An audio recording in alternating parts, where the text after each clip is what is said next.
Channel memberships are here. If you'd like to sign up to support the channel, go down below in the link description or in the comment section. You'll see the link to sign up to become a member. It's not mandatory. I never make the videos where it's like members only or anything. But if you want to support the channel, sign up. There's a starter pack and there's also a captain pack. The captain pack will give a discount on the future store, site-wide discount that will be coming very soon. So be on the lookout for that. To get some cool badges, some cool emotes. So you like to sign up, you can sign up for that. And also, if you like to shop some of your favorite team apparel, go down below and click that link in the description, the comment section, wherever I have it, and shop on Fanatics and get some of your favorite team sportswear. Hello, my viewers. Welcome back to the channel. And by the video title, you know what this video is about. Today, we're discussing, of course, some NFL news. We're going to discuss some of the wild card games that went on. This is the big one that happened yesterday, and also the other games that happened on, of course, Saturday and Sunday. Also discuss some head coaching jobs and candidate spots for some candidates to go to, and also discuss so a big rumor of a big head coach maybe coming from college to get into the NFL as well, and some free agency stuff as well. So we're going to dive into that. Let's start off first with some of the coaching stuff.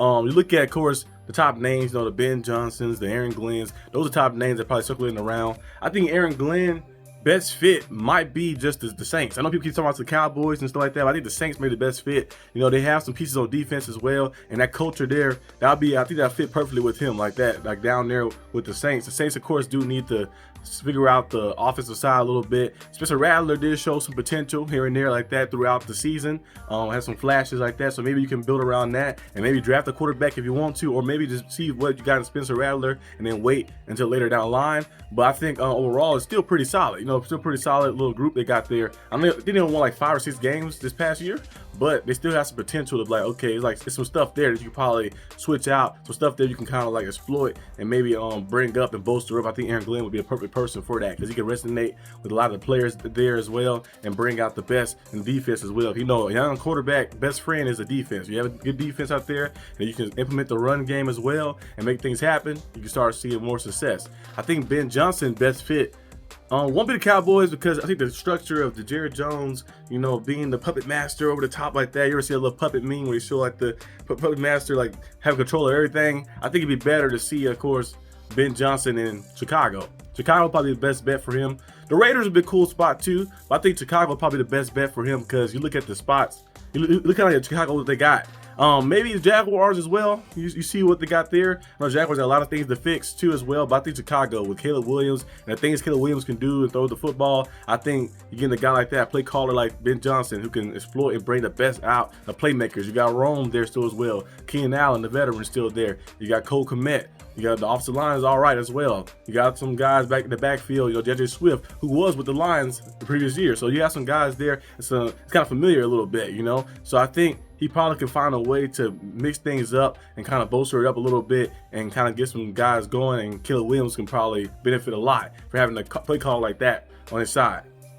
The Cowboys coaching spot, that's right there has been a big topic of a big question. As you guys know, the big news they have about Deion Sanders. They said the Cowboys, I think Jerry Jones contacted Deion Sanders about interest. They haven't had an interview yet, but by interest in the Cowboys coaching spot, which would be interesting. But I think the way the Cowboys they got to set up. It's kind of like very hard to like take that job. It's not a really appealing job for a lot of coaches, especially young coaches, because you go there and you're getting overpowered by Jerry Jones and all the extra stuff that's happening. You know, most time, even though coaches don't have, of course, they're not the GM. Some coaches not the GM. Belichick was the GM and the coach, but some coaches not the GM, so they have to go out there and like do things themselves. But most time, everything goes to the coach. Like everything on the team goes to that. The way Jerry Jones structured his team, it's kind of like everything going through him, and like the coach really just coach by name. It's kind of like somebody give you an executive vice president, EVP. You really don't have no power really like that. You still got to ask the vice president what to do like that. You just executive like that to him. So it's like you really don't have control. Like you just there by title and stuff. So it's different. Like of course you have all the cool play calls you can have, the X's and O's and stuff, but to be a head coach you need to make sure you have structure and make sure you have like a sense of like control and be able to hold players accountable and do certain things and stuff. But when the Cowboys, the way they got things set up, it's very difficult to do that. And they got a good roster too. Their roster got some talent on it. It's just like the reason they can't win is because Jerry Jones' ego. Like he just can't seem to take a seat back and be like, oh, let me go out there and switch some things up. Kind of like my Steelers. My Steelers kind of the same predicament. You know, I love Coach Tomlin, but I think Coach Tomlin kind of got to a point right now. I think he's a guy who has definitely accountability, can hold himself accountable. So he might be looking at the point right now where he's like, let me take a seat back. You know, the decisions I've been making to help this team, like that, trying to went through defense, haven't been working. Let me try to switch it up and let somebody else do it. Like Omar Khan go out there and get some big names, some big assistants like we used to have in the old days, like that. Add those guys in to help some things out, where it make Tomlin's job easier to just focus on overseeing the team and focus on keeping the guys motivated, keeping the guys in there, and like bringing out the best in the players and stuff, and challenging them and stuff like that. So I think it's kind of the same similar situation. But Jerry has that in him to do that as well, like that, to go out there and be like, let me take a seat back, let me see what somebody else do in this spot. Let me listen to the coach. If the coach want to get this guy, let me get that guy. Let me get this guy right here. Because last year he said he was all in. But I guess he was talking about all in the wrestling event. He was going there, or he was talking about it was opposite day maybe. And he said he was all in, because he was not all in at all, because in free agency you didn't really spend any money, and you didn't add no extra running backs. You didn't add any pieces on defense, middle linebackers, no DBs and stuff as well like that, because you know your DBs were getting injured and stuff. And they add any pieces fully to help the team out. I think the young offensive line, you thought just throwing the rookie tackles out there was going to help you a lot, and it didn't pan out too well and stuff. And you look at what happened this season. And then Mike McCarthy, what you did to him was kind of dirty too as well. You deny his interview with the Bears, and then you end up releasing him and say, oh, we're going to part ways like that. So basically firing him like that, parting ways with him. So it's like, I don't really know what Jerry Jones want to do. I know Deion Sanders is a good coach. You know, with Colorado, what he did, this foot the program. What he did at Jackson State was cool. What he did it at Colorado was cool as well. How he flipped it around. They won one game before he got there. Following year, they won 4 games. You know, they had a losing streak at the end. A lot of games with one score, but this year they won 9 games like that. I think next year probably keep getting better and better, adding more people in the program. But if he did go to the Cowboys, it'd be very interesting, you know, to see. I think he is one person that probably could talk to Jerry Jones a lot. Jerry Jones is he has like a big liking to Deion Sanders, very fond of him. So I think it will be pretty interesting to see if that dynamic was to happen. Well, Deion Sanders, I know he did say want to coach his son, of course, but I think, you know, he probably wouldn't mind like that. If the offer was there, it was the right offer, he probably consider like, okay, I can coach the Cowboys. My son might not be here, but I can still go there, because you're going to coach your son. You're going to coach without your son anyway. You're not coming back to college, so you're going to have a different quarterback. You got to get there in Colorado and see what happens and stuff. So might as well. I think the Raiders' job might can offer Deion Sanders the ability to coach his son, because the Raiders could be maybe in proposition to maybe get Shedeur Sanders like that. They're kind of close to the top. I know the Titans got the first pick. They could go quarterback as well, because Will Levis, he has potential, but it just seems they can't seem to hack it. I think the new coach that gets there might want to get his own guy there. So they could go Will Levis. Not Will Levis. They could go Shedeur Sanders or Cam Ward, and then also the Giants, of course, another team as well. They're up there. And then some other teams like, you know, like because I think the Patriots had the second pick, but they're not going quarterback. They got Drake May, so they're probably going receiver. You know, add somebody up there, McMillan, Luther Burden, one of those pieces and stuff as well. I know Mason Graham gonna go high up in the draft too as well. So we'll see exactly what people do. I feel like some teams, if you don't have the structure or you don't like build your offensive line up in free agency, do not draft the quarterback, because you're gonna get the quarterback hurt. Because Shedeur Sanders got sacked 52 times is on year 4 last, and then last year got sacked 44 times. He can't come to that team the Titans got with that bad O-line and get sacked. And the Giants O-line been bad since Eli Manning was here. So you can't come in that organization and trying to like see gonna save the day and getting sacked. It'd be the same story. You got your quarterback injured, like you got Daniel Jones injured. Daniel Jones wasn't the best coming out of college. You know, they kind of like overhyped him because of the Manning trained him and all the stuff that he had, the connection he had with Eli Manning, Peyton Manning and stuff. They kind of overhyped him a little bit. But he kind of could have had a better showing and probably could have been better on the team if they had offensive linemen, if they add the pieces they need to add. But the Giants organization has been stuck in the same like rotten hole for a long time like that, not being able to add pieces, fixing the O-line,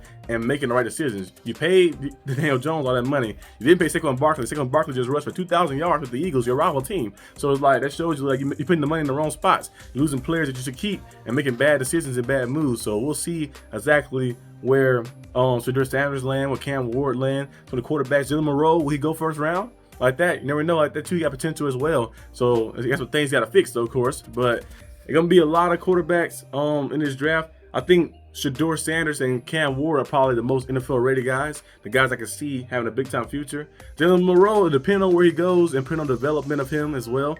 Quinn Ewers, he got a lot to fix, but I think maybe if you get to the right spot, development can work well. Sometimes it's all about the spot you land, because it's some top guys that probably got drafted before, different teams. Like we the guys like Geno Smith. Geno Smith got drafted to the Jets. It didn't work out. He went somewhere else and started shining with the Seahawks. Same thing for Sam Darnold. I know he had a bad game, which I'm going to get to right now, yesterday. But Sam Darnold, hey, it didn't work well with the Jets.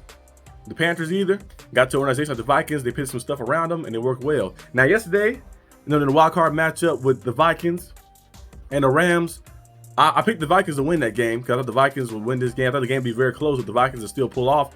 But Sam Darnold looks spooked out there. And I know this is his first playoff game, but he looks spooked. He looks startled out there. And the whole season, he was airing the ball out. He was going out there delivering deep balls out there, giving guys a chance and stuff, and not being afraid, gunslinging basically. But this game right here, he played very conservative, and he played kind of scared a little bit in a sense, and a lot of sacks. You got sacked, 7 or 8 times, I think, that game.